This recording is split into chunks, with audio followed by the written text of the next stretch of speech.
Helicopter দুর্ঘটনায় ইরানের president Ibrahim রাইসির মৃত্যুর পর ইরানের রাজনীতি ক্ষণে ক্ষণে নতুন মোড় দিচ্ছে।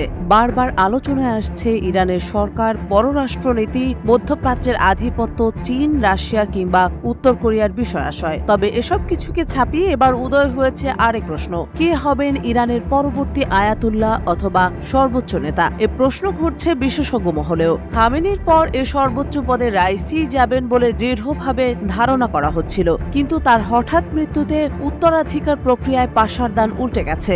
বর্তমানে ইরানের পরবর্তী সর্বোচ্চ নেতা হিসেবে আলোচনায় উঠে এসেছে খামেনির পুত্র মুজতবার নাম। অবশ্য বিশ্লেষকদের দাবি, ইরানের নেতৃত্বের উদ্দেশ্য সম্পর্কে নিশ্চিতভাবে জানা অসম্ভব। দীর্ঘদিন ধরে মুজতবা খামেনি তার বাবার সম্ভাব্য উত্তরসূরি বলে গুঞ্জন শোনা যাচ্ছিল। রাইসের মৃত্যুর সঙ্গে সঙ্গে সেই জল্পনা আরও বেড়েছে। অনেকেই বলছেন রাইসের মৃত্যুতে সহজ হয়ে উঠেছে মুজতবার পদ। সোমবার দ্য নিউ ইয়র্ক টাইমসের খবরে বলা হয়েছে, অনেক বিশ্লেষক বলেছেন 85 বছর বয়সী সর্বোচ্চ নেতাকে প্রতিস্থাপন করার জন্য মুজতবাকে প্রস্তুত করা হচ্ছে। বিশেষজ্ঞ পরিষদ ইরানের সর্বোচ্চ নেতাকে নিয়োগ দিয়ে থাকে। নিয়োগের পর তিনি এই পদে আজীবন দায়িত্ব পালন করেন। দেশের পররাষ্ট্র নীতি সহ সব গুরুত্বপূর্ণ বিষয়ে তার সিদ্ধান্তই চূড়ান্ত।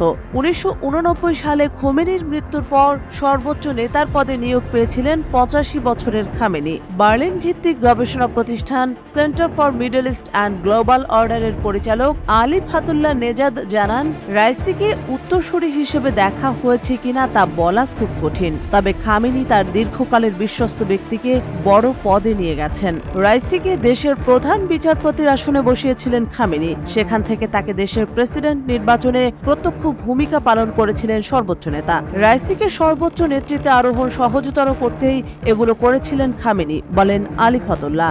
রাইসি ছাড়া সর্বোচ্চ নেতার পদে যার নাম শোনা গিয়েছিল তিনি হচ্ছেন খামেনির ছেলে 54 বছর বয়সী মুজতবা। পর্দার আড়ালে থাকা এই ব্যক্তিকে জনসম্মুখে খুব কমই দেখা যায়। তবে পর্দার আড়ালে তিনি অত্যন্ত প্রভাবশালী এবং তার বিরুদ্ধে মার্কিন যুক্তরাষ্ট্রের নিষেধাজ্ঞা রয়েছে। আলী ফাতুল্লাহ বলেন, খামেনি দীর্ঘদিন ধরেই তার ছেলে মুজতবাকে উত্তরসূরি হিসেবে স্থান দিতে চেয়েছিলেন। তবে শেষ শাহকে ক্ষমতাচ্যুত করা ইসলামী বিপ্লবীরা বংশীয় শাসনকে জোরালোভাবে প্রত্যাখ্যান করেছিল। এ কারণে ছেলেকে উত্তরসূরি করার বিষয়ে খামেনি উদ্বিগ্ন ছিলেন।